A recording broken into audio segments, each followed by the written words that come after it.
Good morning, Chevra. It's out of Purim. Kind Sesta. We're going to actually go over a Sikha the Rebbe orally, and we'll continue the Maimer Shem next Monday.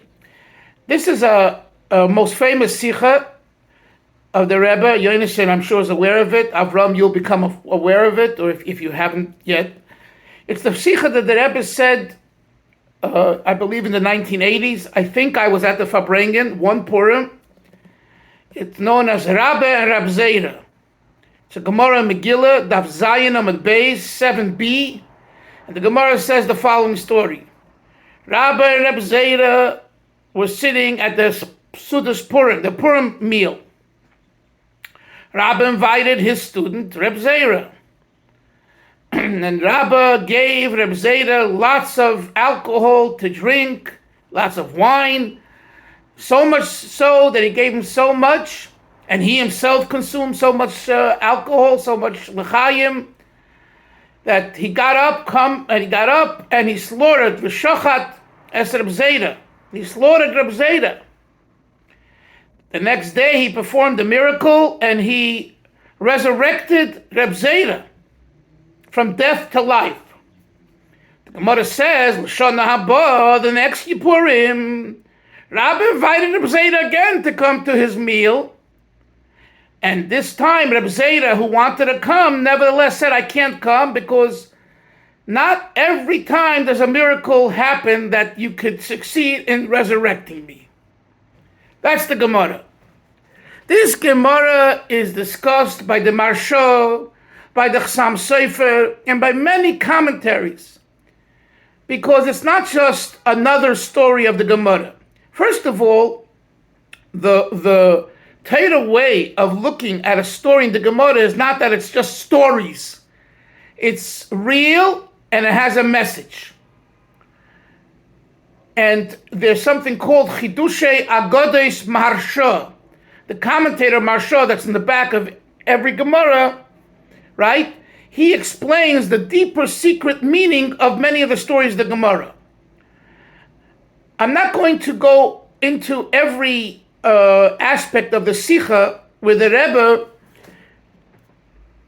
takes the explanation of the Marsha and the Chassam Sofer and he rejects them. He says why they're not adequate. But basically, they either explain that the Gemara is not literal, or they explain that it is literal, but it means something else. And I don't want to go into the details. It's very nuanced. And the Sikha is in volume 31 of the Kutei Sichos. It's there. I forget now the page number, but it's online, Chabad.org. You put in Rabba and Reb Zeira, and you'll get the Sikha in English, and you probably can get it in Hebrew. And it's very worthwhile learning, especially for your Purim, for Purim. Anyway, but I want to get to the way the Rebbe explains it. And of course, this Gemara needs explanation, Avram, because after all, what does it mean that the rabbi slaughters his student, then he performs a miracle, and then he invites him again next year? Let's do this again, like we're having a lot of fun. Like, what's going on here? And what's the purpose? And why are we learning about it? If we're learning it in the Gemara, it's just as valid as the halachic issues discussed in the Gemara, which we later make rulings of them in Shulchan Aruch. It's not just, to pass time, you got to have a story. Because if the Gemara didn't have any stories, you'd get bored out of your head. Because how many times can you learn about one ox goring another ox, and do you pay 50% or 100%? Right? Also, the Gemara put in, it's a good composition. You put in some stories and anecdotes and a little halacha and a little drush, and you put it together and you get a great composition. That's heresy. That's really heresy. That's not our Gemara. That's a wannabe Gemara of certain people who don't believe in the authenticity of the oral Torah Shebaal Peh. But we from Jews who believe 100% that the oral Torah is as valid as the written Torah, it's all emes. So what's the explanation? So the Rebbe explains like this.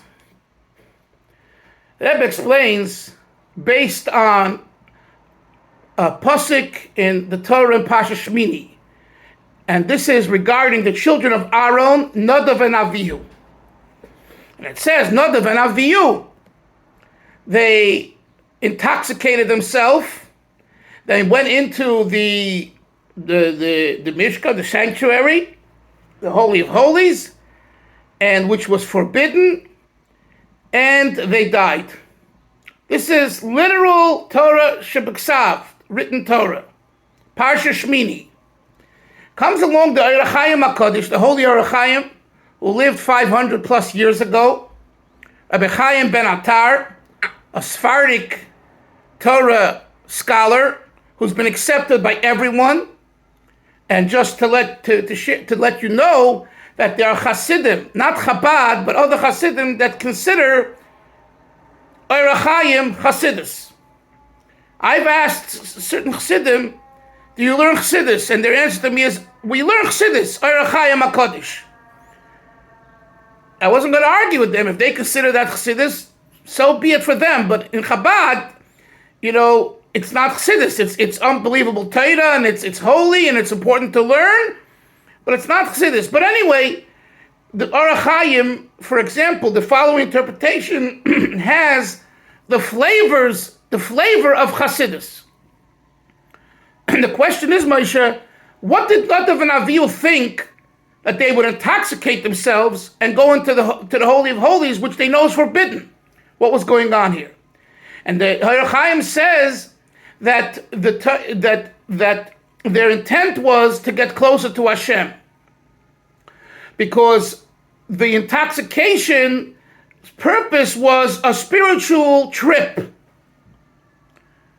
It wasn't to get high and to have the hormones and the body indulge more in pleasures. Not at all.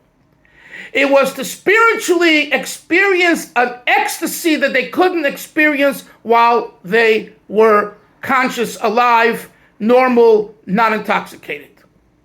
Oh, this is from the Orach Chaim.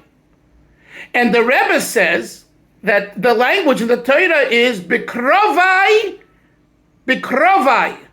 which means their purpose of kiruv, of closeness, that was their intent sought in going into the Holy of Holies.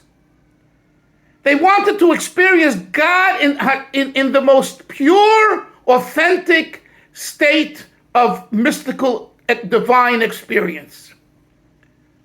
And because the mind inhibits the person from connection, maybe maybe not, maybe today, maybe tomorrow, maybe it's right, maybe it's wrong. When you take alcohol, when you drink wine, lots of wine, all of a sudden, what does it say? Nichnas yayin, wine enters, yotza sod, secret comes out. What does that mean? It means that nichnas means when you absorb and internalize the wine experience, right? Squeezing the grape and making of it wine. When you get to what's beneath the grape, what's deeper than the grape, yotza sod, you exude, you give out, you put forth secrets, meaning essence. Essence is experienced when the inhibitions go away. And mind you, just parenthetically, that's why halachically, when a man and a woman, a husband and wife there's a mitzvah, when they're to be intimate, they're supposed to be in the naked state. Why? Because clothing is a restriction. It's a cover up. So the Torah says, halacha says, that when two people are intimate, it requires nakedness. Why nakedness? Not because it's more fun that way. No, it's because it's trying to get to an essential experience of flesh to flesh, as it says in the Holy Torah. V'hoyu l'basar echad. Adam and Eve, Adam and Chava, became one in the naked state, meaning in the pure state. That's when you could become one. If you have clothing, there's a veil, there's a disguise, there's a cover-up, So of course it expresses itself also in the physical sense as well. But the physical sense, according to halacha, and this is the essence, is the flesh-to-flesh experience.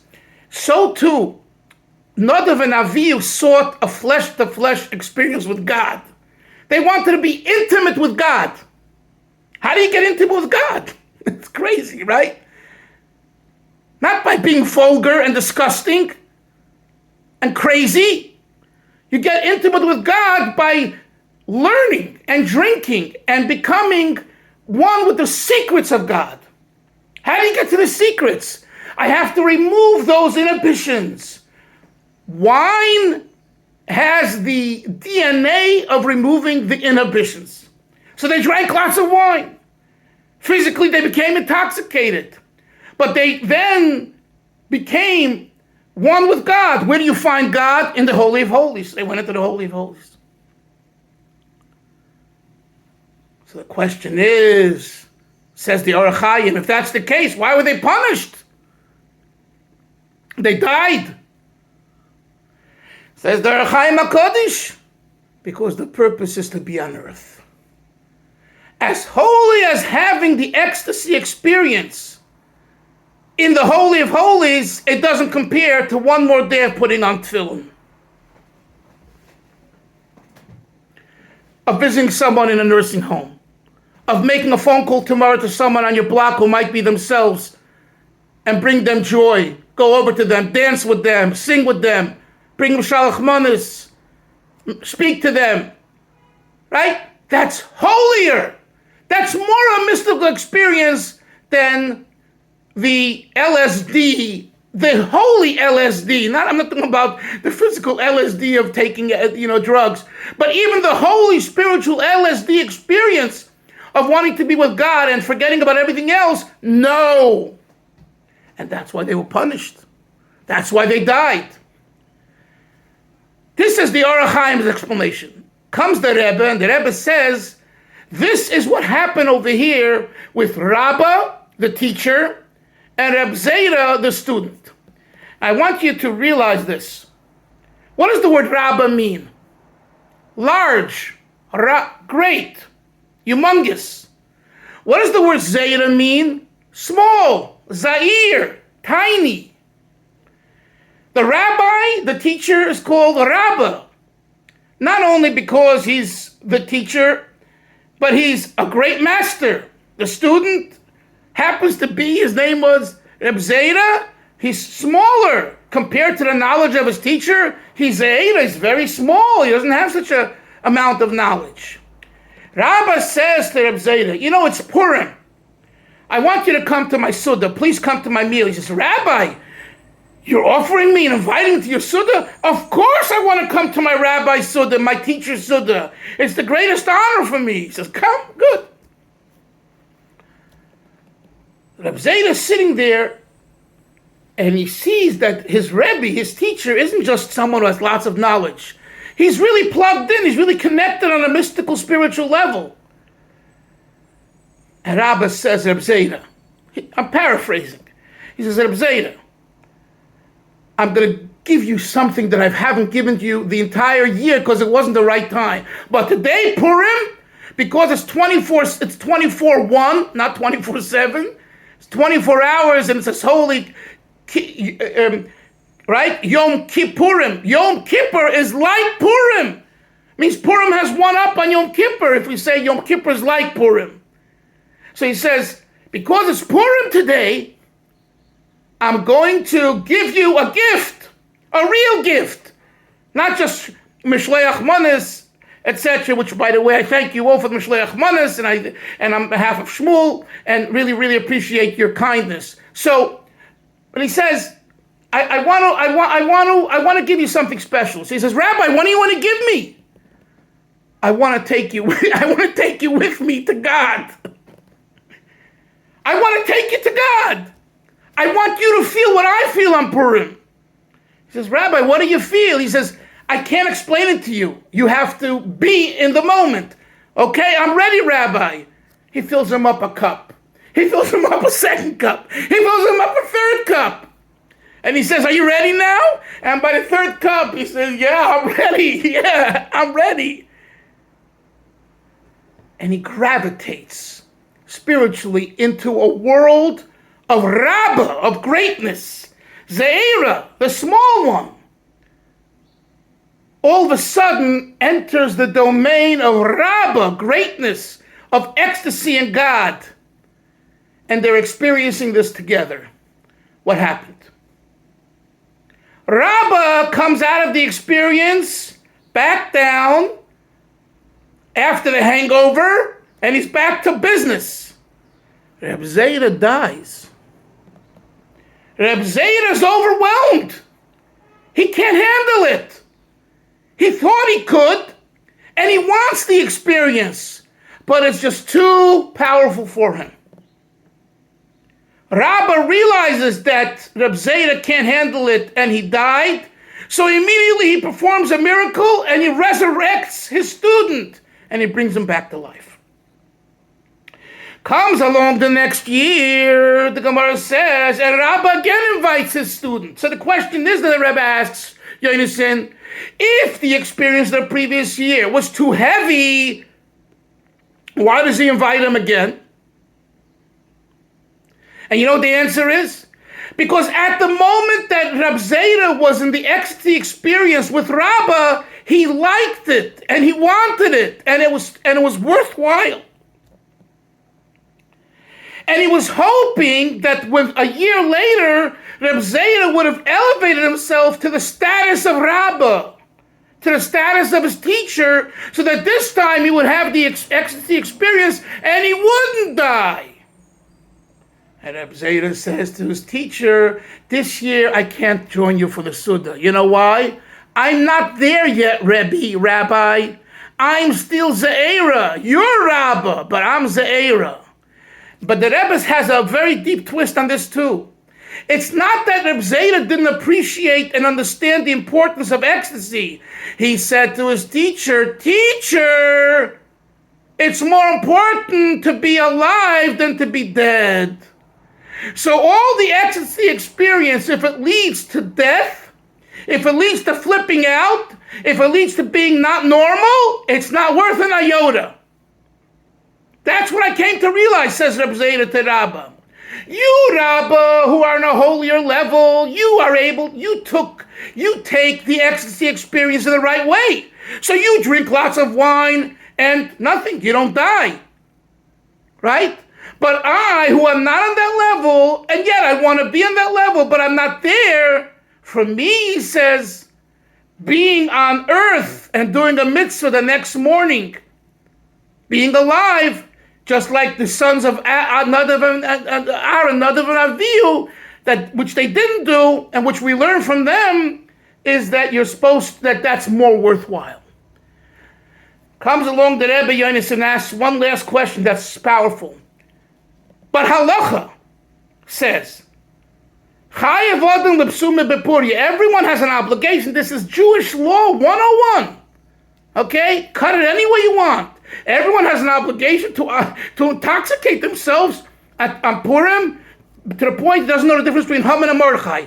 That's halacha. Wait a minute. Oh, and halacha and they use this Gemara of Megila 7b that I just was learning about and talking about as support for the halacha. But wait a minute. How can you use this Gemara if the result of the result was negative, right? Reb Zeira died, and the next year he said, I don't want this. How can the halacha use it as support for being obligated to intoxicate yourself? So the Rebbe says that shows us that the desire should be to have a state of ecstasy. Not that the desire for state of ecstasy is wrong. It's right. What's wrong is not being grounded. Now this is very interesting. And just one more point. And the Rebbe says, if you look at Avram into the Gemara, what's the normal word used in the Gemara for killing? You know, Gemara is Aramaic, right? Yonason. The word met, and misa is Hebrew. What's the Aramaic word? Anyone know? Resicha. No. Resicha is also Hebrew. No? Go ahead. In this case, it was Shchita? No. Wait, no. Shchita is Hebrew. It means that in this context, that's what it means. But what's the normal word? The word kital. Mali kotla palga, mali kotla kula, the Gemara says. What's the difference if it's half killed or it's complete? The word kital, kuf, not kuf, kuf, tet, lamed. Kotla with an aleph at the end. Kital means, it's an Aramaic word, it means kill. And that's what you find in the Gemara. So over here, the Gemara should have said that Rabba, not Mashach, it says Mashach Reb Zeira. He drew Reb Zeira. It should have said he killed Reb Zeira. The Gemara says he got up and he slaughtered Reb Zeira. So it should have used the word Katal. The Gemara doesn't say that. Mashach. So there's another Gemara which says, what does Mashach mean? I'm sorry, the Gemara used the word V'shachat, like Moshe said, V'shachat. He slaughtered him, right? So the Gemara says, Ein v'shachat ela u'mashach. The word shachat means here, meshicha, to draw. In other words, the reason why the Gemara doesn't use the normal word used in the Talmud for killing, kital, is because he didn't kill him with a knife. This is a chiddush. This is the Rebbe's chiddush. He didn't kill him with a knife as we read in the Gemara, because it doesn't say kital. It says v'shachat. And the Gemara says v'shachat means ein v'shachat elo mashach. The Gemara says that. Not here, but elsewhere. So we extrapolate that the shachat, which in English is slaughtering, but it doesn't say that. It says v'shachat means umashach. He drew him up to him. And when he drew him into his level of ecstasy, because it was too much, he died. So the Rebbe disagrees with the Chassam Sofer and the Marsha. The Rebbe says he actually died. You see, they say, the Marsha says he didn't die. I forget, right? Others say he didn't die. The Rebbe says, the Gemara says he died. But the question is, how did he die? So the Rebbe says that he died through the ecstasy experience overwhelming him. He had what's called kleis hanefesh, cessation of the soul. He couldn't tolerate, he didn't want to have anything to do with the physical world. Just with God, I'm all yours, and I expire for God. That happened. That did happen. Why? Because his Rabba, drew him. Ein umashach ela v'shachat. He drew him into his domain. So the Rebbe says that in the Sikha, very important Sikha to learn, really, it would really be worthwhile one day to learn it together inside the text. The Rebbe says the fact that the Shulchan Aruch says that you're obligated to intoxicate yourself, it seems like the Shulchan Aruch is not concerned about the Gemara. Now, naturally, it's not concerned because who is as holy as Rabba Reb Zeira? But nevertheless, we know what's going on. People intoxicate themselves, they become crazy, dangerous, and the Hatzalah's out. We're not talking about that, because that's outrageous. That's not Purim. And I want to make that clear. I say it every year, because it's, and I know I'm speaking to the, preaching to the choir, Lahavdil. But our kids and grandkids, and I saw this by my Rebbe, by the Rebbe and by Rabbi Yochanan by Meshpia. Rabbi Yochanan would sit for hours at Purim Suda, say l'chaim, speak, explain things, sing the gunim, and some guys would come in intoxicated, and he would say, and I told you this, but it's worth repeating, he said, leave the silliness for Tisha B'Av and the seriousness for Purim. So I love the line. Seriousness doesn't mean morbidity, depression, crying. No. But Purim is a very holy day of 24 hours. You got 24 hours. That's it. And if you waste it on being silly, it's a real shame. And just for the record, in Chabad, the way I grew up with, I don't remember people being dressed up. I don't remember any of this craziness. at the Suda, we sat down, we said, L'chaim. But the Rebbe would Farbrengen, not tonight, tomorrow night, from 9:30 to 2, 3 in the morning, and you wanted to understand, so you didn't get yourself drunk then. If anything, you did it earlier in the day, and most people didn't do that either. But that, so how that's justified with halacha, we'll leave that for every chassid to decide on his own, because those that were really connected can do both. But that's not the point. The point is like this, that silliness and stupidity and foolishness and drunkenness to the point of vulgarity and craziness is not even it should not be entertained in our view of Purim. Not at all. Now, it doesn't mean to say we should throw out people from shul and no. But for ourselves, we have to know what Purim is. It's a day of getting into the esoteric ideas of God. I'll tell you a story. Morristown, 1980 or 81. Our yeshiva in Morristown, Rabbinical College of America, the yeshiva we went to after we graduated in Brooklyn, the high school, the Lubavitch Yeshiva Mesivta in Brooklyn. Our mashpia was Reb Melech Tzibel, may have Gan Eden. He passed away. It was my first mashpia who really opened us up to the vast knowledge of Hasidic literature. We used to go Fridays and reach out. Yonason is smiling because he was part of the boys. We all went on Friday to do the Mivtzayim outreach. We had roots. I went to East Orange and West Orange, and we put on tefillin, and we spoke to him, and we gave paraphernalia. And I have such warm feelings. It was the best time of my life. And once a year, we would invite people who weren't from pretty much, and we would invite them to come to the yeshiva to experience an event in the yeshiva. What was that event? It was Purim night.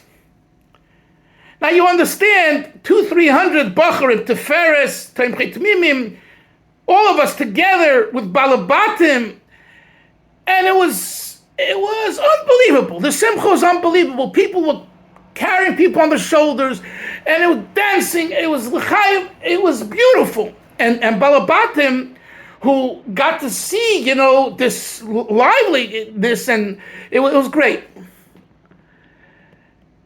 I said to myself, I don't see my mashpia here. Our mashpia, he's not in the room. Other rabbis is here. Where is he hiding? Isser, where is he hiding? I said, I bet you I know where he is.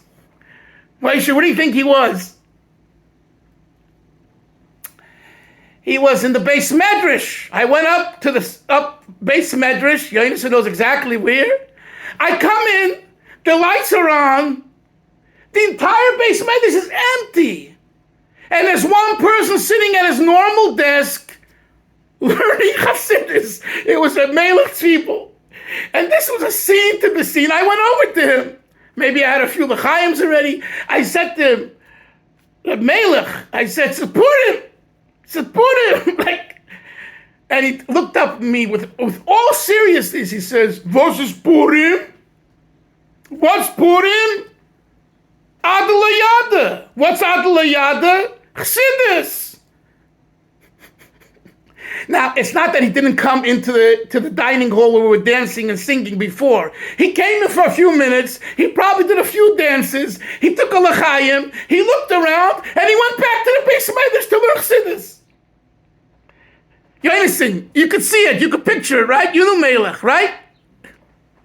So, Purim is a day of really connecting on that level. The Rebbe said, that's true, but you need to think about another Yid. So go out and give Sholach Manas and read the Megila. And Moshe sent me the brochure, the flyer, how there's going to be every half an hour, whatever, the Megillah reading.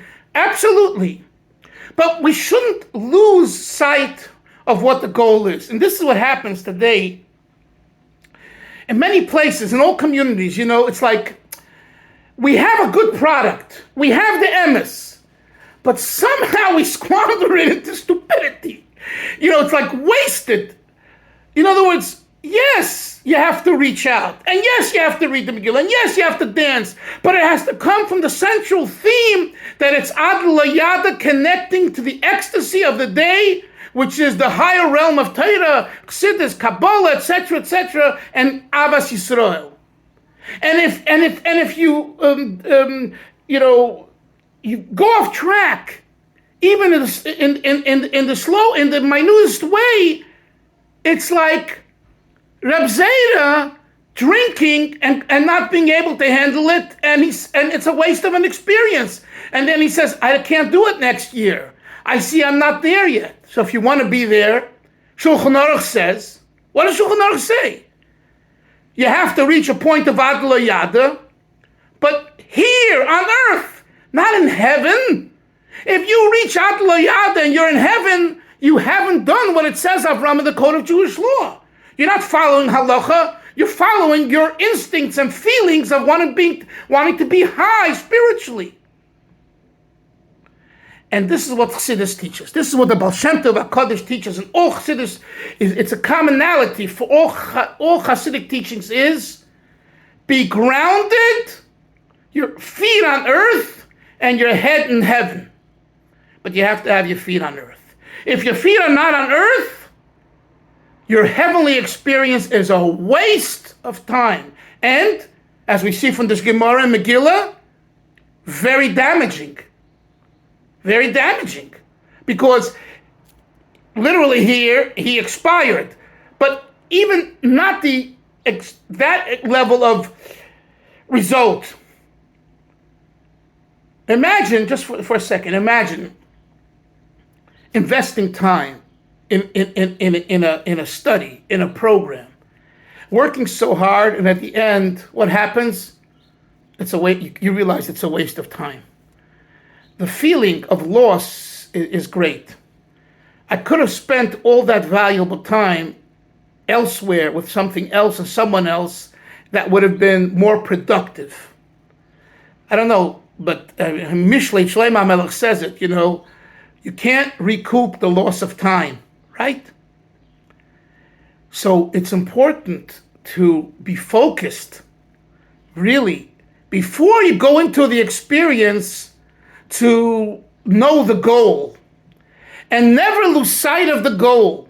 And don't allow anyone to mislead you from the goal. Because by the way, there are many good people and good ideologies that start you kind of this way and then go this way and that way, and you end up in foreign fields. And this has happened. I don't have to tell you names because you all know. Good people, religious people, Hasidic people, people who've started in many, in a traditional way and end up in left field. They end up in a place where Torah observant halachic Judaism cannot support and will not support.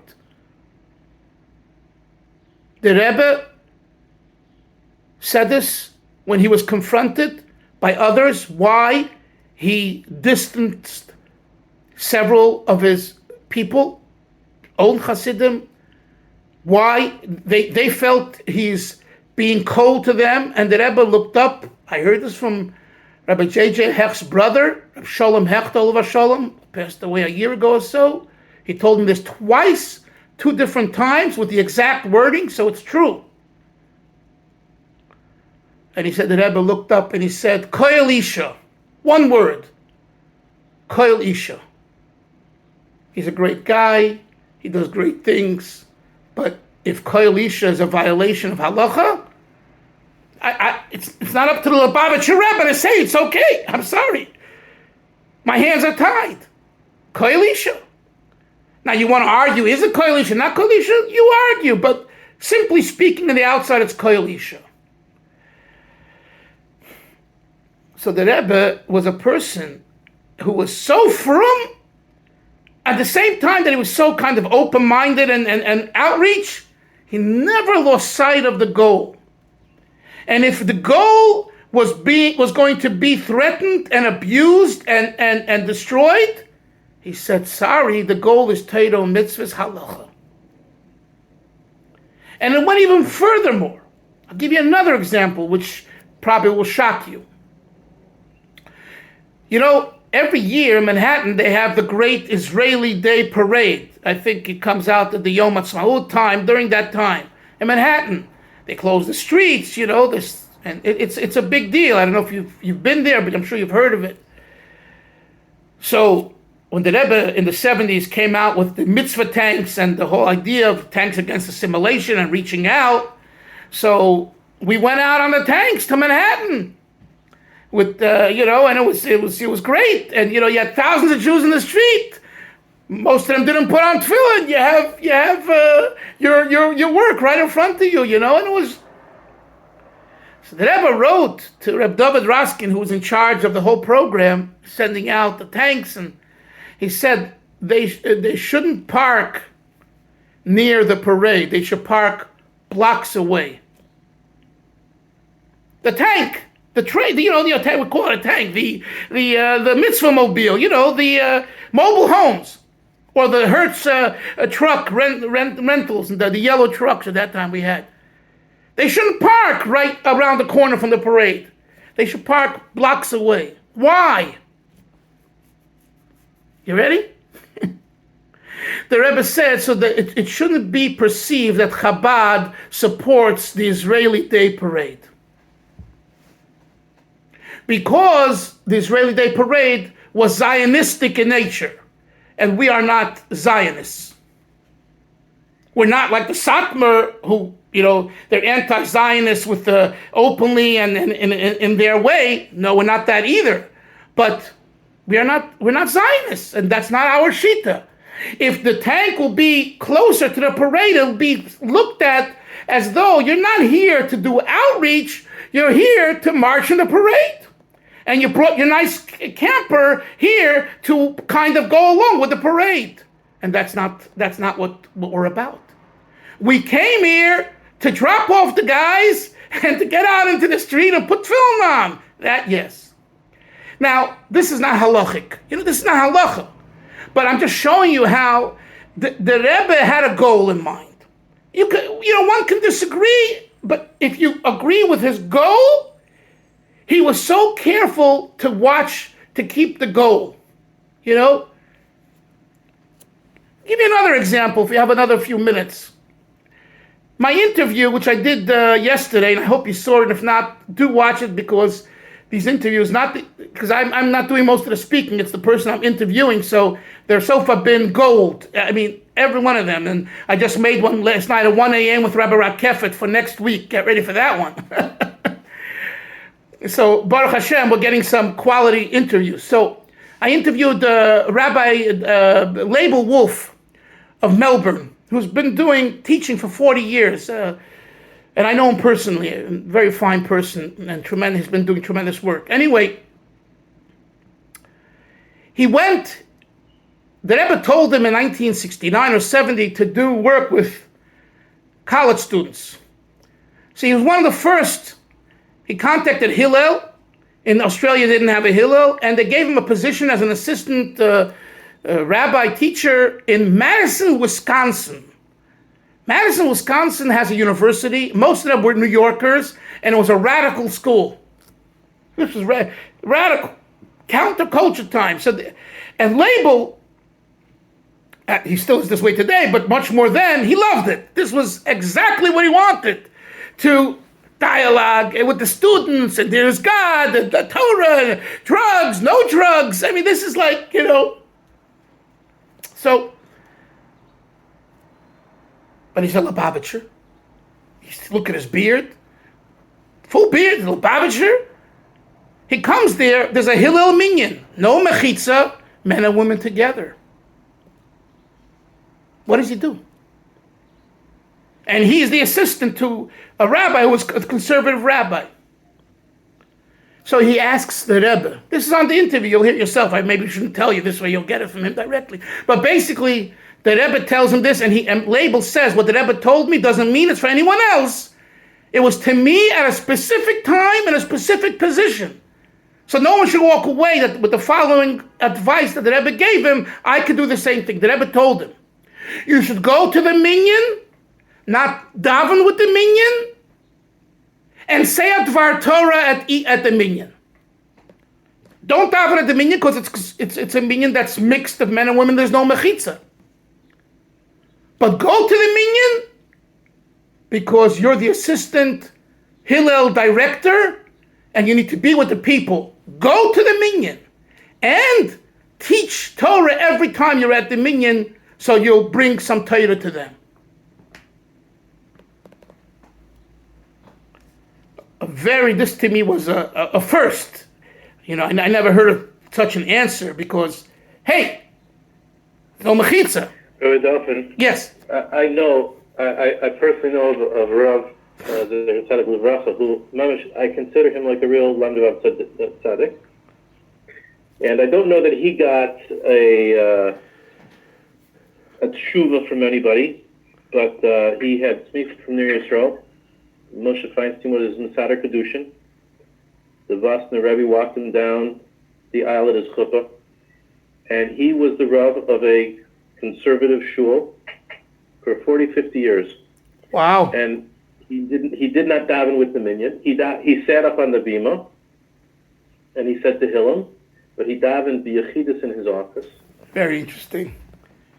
I would think he got a sock from Moshe Feinstein. I'm not sure. I don't know the pratim of that, but every one of his kids is Shomer Torah and mitzvahs.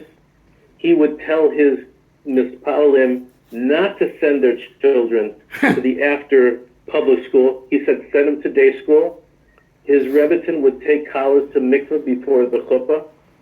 He would refuse to attend any event that did not have kosher food and a mechitza, or my wife says and a mechitza.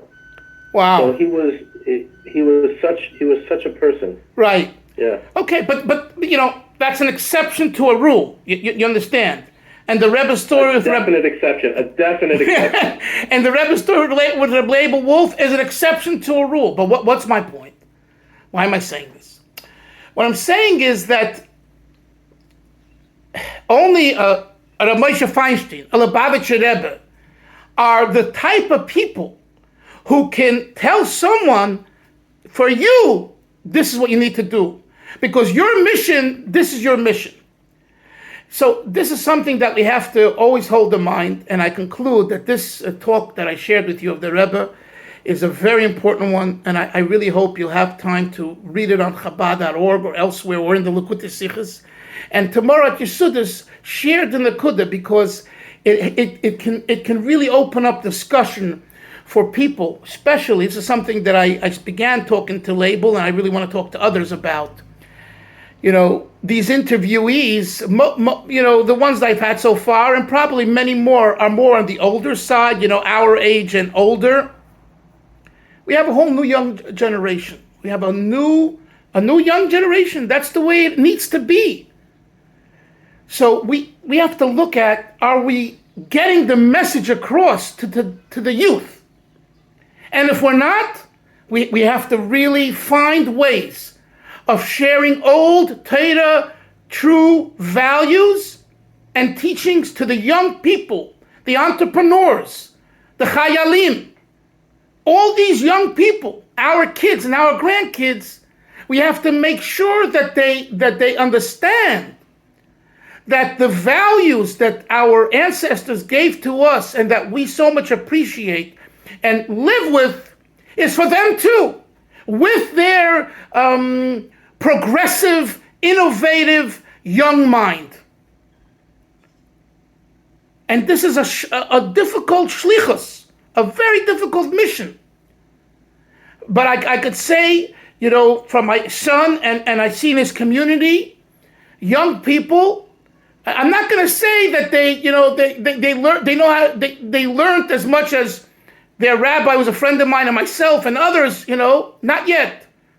I'm not saying there are some, but I'm saying, but if they're plugged in, they're going on the right path. And unless we create such youth and leaders, we have a breakdown, and that's what we need to.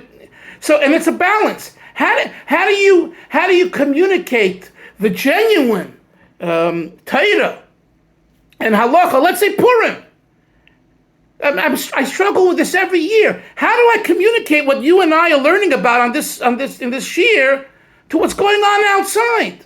I went to a kiddush the Shabbos, a bar mitzvah of the rabbi's grandson, Hasidic rabbi, above of a rabbi, And I sat down next to Ben Zion Miller. He's a famous chazan, Ben Zion Miller, beautiful, and he learns Daf Hayomi, a real Chassidish guy, and a chazan, and he's been around. He traveled to Reb Shlomo Karlbach. He knows the score. And I'm talking to Ben Zion. We like talking to each other. We're sitting at the kiddush. We're eating and talking. And I said, did he say what's called a pshetel? By Chabad they say a mimer. He said, yeah, but I said, did he lane? And he looks at me and he says on his own, it's not the way it used to be. And I said, Ben Zion, Rabbi Miller, you're telling me in Boviv? Boviv is not Chabad. Chabad is progressive. Chabad is open-minded. Boviv? He says, it ain't the Boviv of once upon a time. And it was very, it hurt. It hurt. And I went over to the bar mitzvah boy and I gave him mazel tov and he's sitting up front. But Ben Zion was saying, Rabbi Miller was saying is that something's happening in our communities in the most frum. There's like it's watering itself out. It's like watering itself out. The goal is being diminished with other issues of frivolity and trivial matter, and it's like what a waste of an opportunity. And so the question is, how do we communicate that to the youth to teach them, you guys are the future. You need to be the leaders. You need to inspire. And to inspire, you need to inspire yourself. So find out. It's hard. What? I think that it's hard in a generation where the Hitzonius has replaced the Pneumius. But Isser, saying that doesn't solve. I know about the problem. I'm not looking for problem. I know the problem. I'm looking for solutions. I don't want to hear about the problem. Each person, that's up to every person.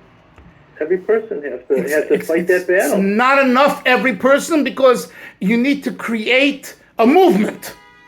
You need to create a movement, just like the Baal Tshuva movement of the 60s and 70s. It created a movement. And that's why it was so powerful for 20, 30, 40 years. Look today, Asia Torah, Chabad, others, struggling with where are the Baal Tshuvas? A little bit here, a little bit there. I mean, everyone's touching people and doing great things. But the Baal Tshuva of the 60s and 70s that came in by the thousands, like, what's going on? So a movement needs to be created to show the richness of Torah, old-fashioned Torah values in a thriving economy, in a thriving, what's the word? An expanding market, emerging markets. Emerging markets.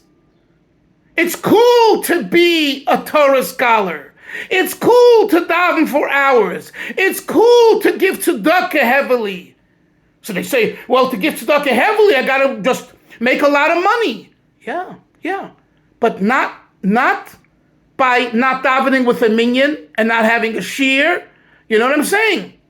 On the contrary. And listen, there's a lot good going. I'm not that, but I'm saying is Purim is a day which I'm always reminded of this. I look around and there's drinking and partying and hacking a chaynik, and it's such a chaval. It's such a chaval.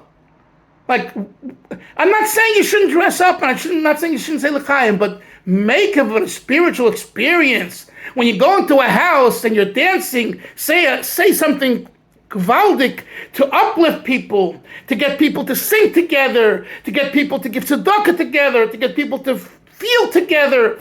You know what I'm saying? Make it meaningful. Okay. Chevra, we did a Farbrengen, Erev Purim. So we will yotze the Purim Suda together. Rebbe should help, the Mashiach should come now, today. So I'll be in Yerushalayim with you guys, and we'll have a Purim Suda together. And we'll bring Mashiach together. See everyone Monday. Monday we will continue in the Maimer. Take care. Freilich and Purim. Thank you again. Thank you again for the Shalach Bonus and for everything you guys did. Appreciate it. Sei gesund. Take care. Bye-bye.